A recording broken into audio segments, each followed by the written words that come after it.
Welcome to the E-commerce Badassery podcast, the place for scrappy entrepreneurs who want to learn actionable steps and strategies to grow the traffic, sales, and profit in your e-commerce business. I'm your host, Jessica Totillo-Coster, a 20-year retail veteran and former brick-and-mortar boutique owner who spent 3 years as the only employee of a 7-figure online store. That shit was crazy. I know exactly how it feels to do all the things, and I'm sharing everything I learned the hard way so you don't have to. I may have started this business by accident, but supporting badass bosses like you lights me the fuck up, and I am so stoked to see you grow. Are you ready, babe? Let's roll. Welcome back to the E-commerce Badassery podcast. I'm your host, Jessica Totillo-Coster. So, do you know who the Staples Baddie is? If you've been on TikTok at all in the last month or so, there's a good chance you've met her. And if you haven't seen her yet, buckle up because this is one of the best real-time marketing case studies I've seen in a long time. Maybe since the Poopery and Super Coffee collaboration. And there are some really specific things that you can take away from it for your own business. Here's the short version. A 22-year-old print specialist at Staples started making TikToks on her break, just showing off services that Staples offers that most people had no idea existed. Custom mugs, direct mail, banners, stamps, art supplies. All this stuff has been sitting right there in the store forever and nobody was using it. Her videos blew up, like millions of views blew up. Her personal TikTok account now has over 470,000 followers, and the official Staples brand account, about 47,000. One employee with a phone is reaching 10 times the audience of the entire corporate brand. I actually came across her content a couple of weeks ago. Someone popped up on my FYP talking about her. I was like, who the hell is the Staples Baddie? So I went and looked her up. And then, of course, the algorithmed, and I started seeing more of her content and other people talking about her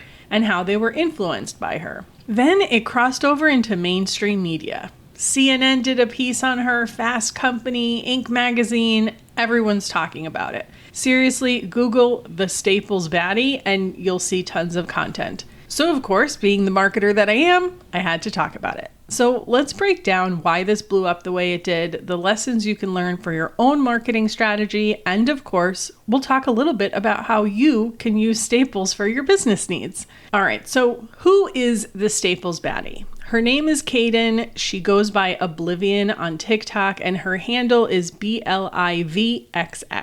She's 22. She works as a print specialist at a Staples location in upstate New York, and she has a background in graphic design. Back in January, she was basically just bored at work and started filming quick videos in her Staples shirt and lanyard showing off things the store could do. And her delivery is definitely what made it. She wasn't doing some polished corporate presentation. She was clicking her long nails on her name badge using Gen Z slang, some of which I had to actually look up. Elder millennial here. She did ASMR content with the printers and just genuinely being herself. In one of her most popular videos, she says something along the lines of, "It's come to my attention that y'all don't really know the full scope of what Staples does." And she started sharing what they did.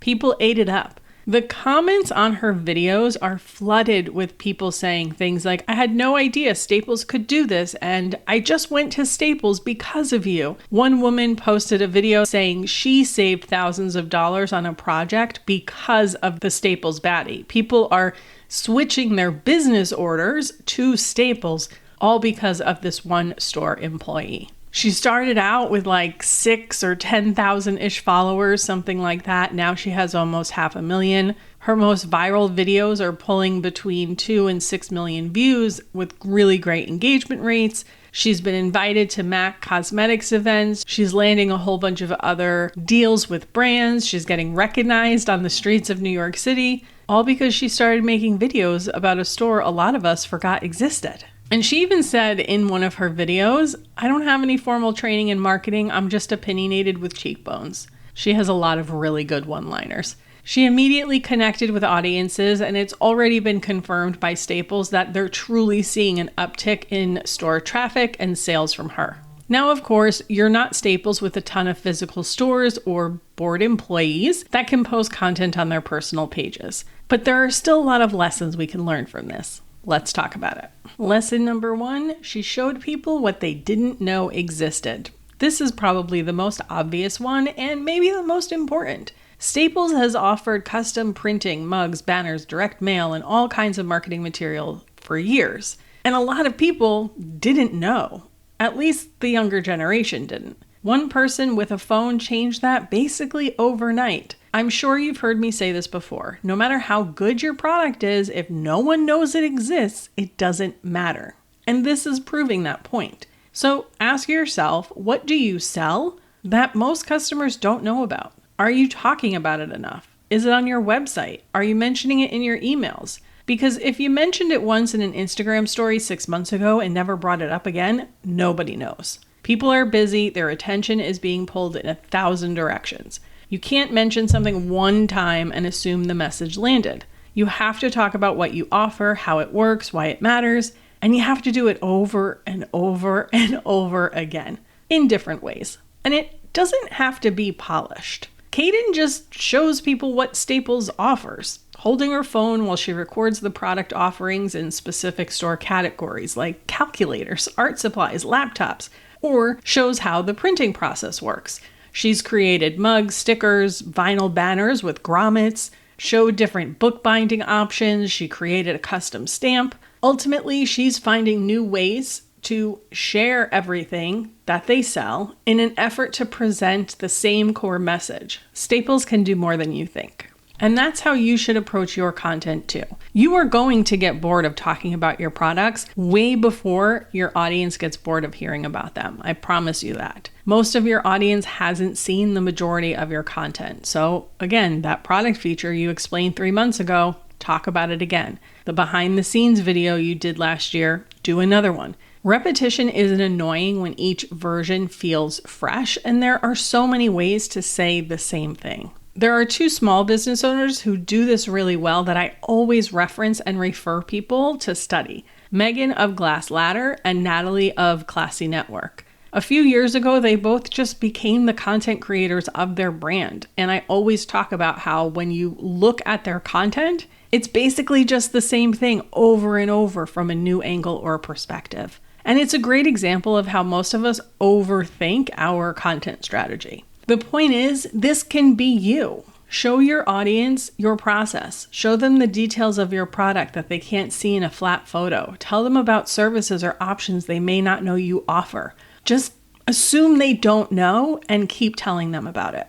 Lesson number 2, personality sells. Staples Baddie's content is not polished. It's not scripted. She's not using a ring light and a teleprompter. She's at work, in her uniform, talking to her phone the way she'd talk to a friend. She uses slang, she's funny, she's got personality for days, and that's exactly why it works. People are tired of corporate, overly produced, perfectly curated content. We've been swimming in that for years, and everyone's numb to it now. What cuts through is someone being a real human who's genuinely passionate about what they're talking about. That's it. That's the whole formula. There's actually a show on Tubi right now called The Z-Suite with Lauren Graham. Yes, Lorelai Gilmore herself.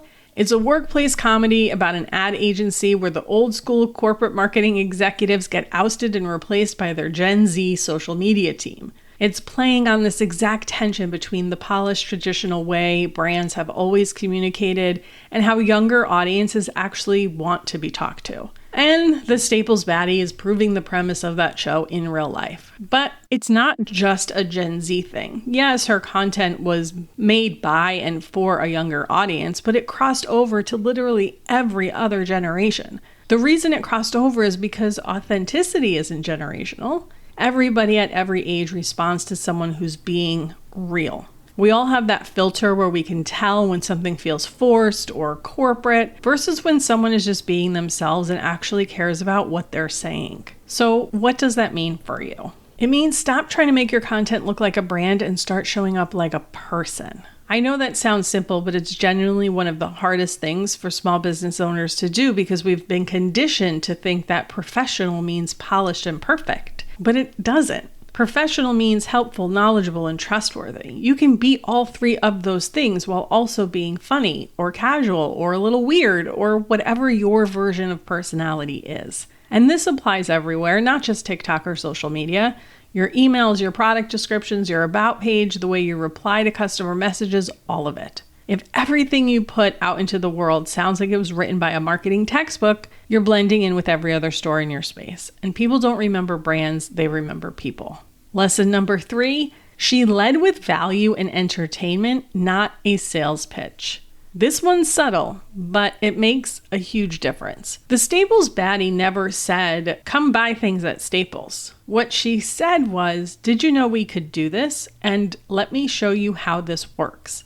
That's a completely different energy. Sales pitch versus education wrapped in entertainment. And guess which one people actually pay attention to? Every single one of her videos gives the viewer something, either information they didn't have before, a genuine laugh, or both. She's not asking anything of them. She's just being helpful and interesting. And that's what makes people want to go to Staples. Not because she told them to, but because she showed them something really cool and they thought, wait, I want that. That's how I want you to think about your own content strategy, whether it's email, social, product page, blog post, whatever. Lead with value. Lead with something that's useful or interesting or entertaining to your audience. Show them how to use your product in a way they haven't thought of. Share the story behind why you made it. Give them a tip that makes their life easier. Answer a question you get asked all the time. Film yourself making the thing or packing an order and talk them through what you're doing. Here's a really concrete example. Let's say you sell candles. Instead of posting new scent alert, shop now, what if you posted a video of you testing different fragrance combinations and talking about why you chose this one? Or what if you showed people the difference between a cotton wick and a wood wick and explained why you use the one you do?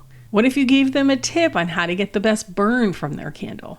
That's the kind of content that makes people feel like they're learning something. It makes them trust you. And then when you do say, hey, this is available, they're already sold because they've been watching you be an expert this entire time. Same thing with your emails. If every email you send is 20% off this weekend or new arrivals just dropped, you're training your audience to only care about what you're selling and not who you are. That means they could go get that same thing somewhere else at any time. Mix in content that teaches or entertains, share the story behind a product, give them a look at what goes into running your business, be a real person in their inbox. That's how you build a relationship that goes beyond just transactions. When you do this consistently, the sales come naturally because you've built trust. You've positioned yourself as someone who's helpful, not someone who's always trying to get something from them. And that's a much better place to be selling from. Lesson number 4, authenticity cannot be manufactured. Okay, so here's where the cautionary tale comes in, and I do think it's just as important as the success story.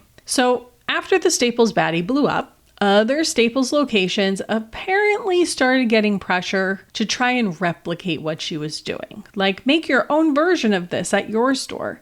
And there's a Reddit thread from Staples employees who are frustrated about it. One of them's also frustrated because they're dealing with way more needy customers in the print department, apparently. But someone said their team is literally being encouraged to become the Staples Baddie of their location. And you can already see the problem, right? The reason her content works is because it's her. It's her personality, her delivery, her genuine enthusiasm. You can't take that and hand it to someone else and say, now you do it, and expect the same result. And if you've seen the recent beef, pun intended, between McDonald's, Burger King, and Wendy's after the McDonald's CEO posted that Arch Burger video, you know exactly what I'm talking about. That is what it looks like when authenticity is missing. And small business owners, we fall into this trap all the time. You see someone doing something in your niche, it's working for them, and you try and copy the format, the style, the delivery, but it falls flat because it's not you. You can absolutely learn from what other people are doing. That's what we're doing right now with this whole episode.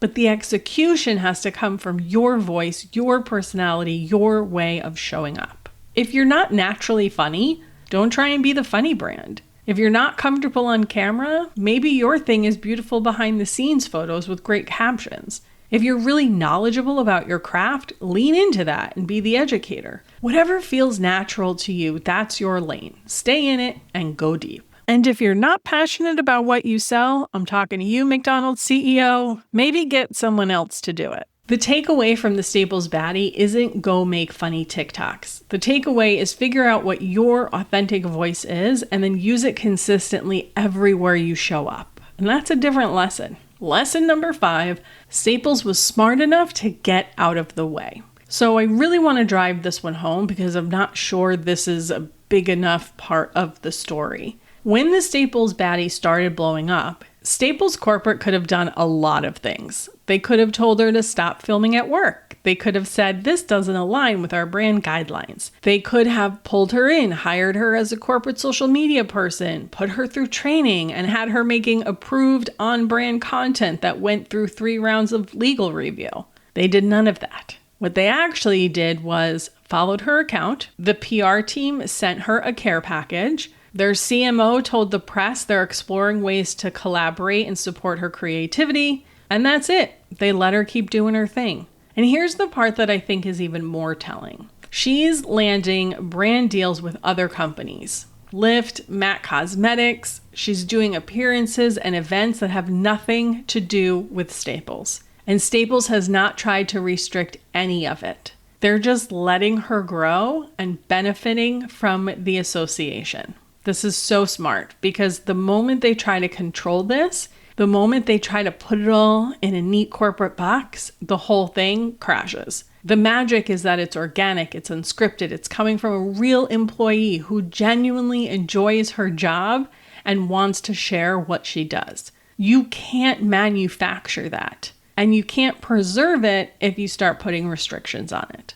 And think about what they're gaining by not trying to control her. She's at MAC Cosmetics events wearing Rick Owens getting covered by CNN, and every single article, every single interview, every single appearance mentions Staples. She's out there building her personal brand, and Staples gets to ride the wave for free. If they had tried to lock her into an exclusive arrangement or make her go through corporate approvals for every post, she would have either lost her spark or moved on entirely. Instead, they're getting millions of dollars worth of free marketing because they had the restraint to just say, keep going, we support you. Someone actually nailed it when they said the best thing Staples did wasn't a campaign, it was the decision not to interfere with one. And you can see it in the comments of her videos that customers want to support Staples even more because they're staying out of it and letting her just do her thing. With so many stories of people who have been fired from their jobs for having an online persona the brand didn't agree with, this was a breath of fresh air for consumers. Does that mean you should have no guardrails for your employees? Of course not. But the point is, people notice that because they're literally mentioning it. So what's the lesson for you as a small business owner? A few things. First, if something is working in your business, don't overcomplicate it. This happens all of the time. Something starts gaining traction, a type of content, a product, a marketing channel, and instead of just doing more of that thing, the business owner starts overthinking it. They try to make it better. They try to professionalize it. They add steps and layers and processes. And in doing so, they strip out the thing that made it work in the first place. If something is working, your first instinct should be to keep doing the thing and get out of its way. You can refine it later, but don't fix what isn't broken. Second, if you have a customer who's out there promoting your products organically, shouting you out on social media, leaving amazing reviews, support them. Don't ignore it. Don't try to control it. Thank them, share their content, send them something nice, build that relationship. That kind of organic word of mouth is more valuable than any ad you could ever run, and it costs you almost nothing to nurture it. And third, if you have an employee or team member who has a way of connecting with people, let them. Give them permission to show up with their personality. Don't micromanage how they talk to customers or what they post. Obviously, there are guardrails. You're not giving them a blank check. But with those guardrails, let people be people. That's what customers respond to. All right, so let's bring this all home. 5 lessons from the Staples Baddie. 1, show people what they don't know about you. Stop assuming your audience knows everything you offer. 2, personality wins. Always show up like a person, not a brand. 3, lead with value and entertainment, not a sales pitch. 4, Be authentically you. Don't try and copy someone else's style. 5, when something is working, get out of its way. And here's what I want you to actually do with this. 3 things this week. 1, take an honest look at your business and ask yourself, what am I not telling my audience? What products, services, features, or details am I assuming they already know about? Make a list and then start talking about those things.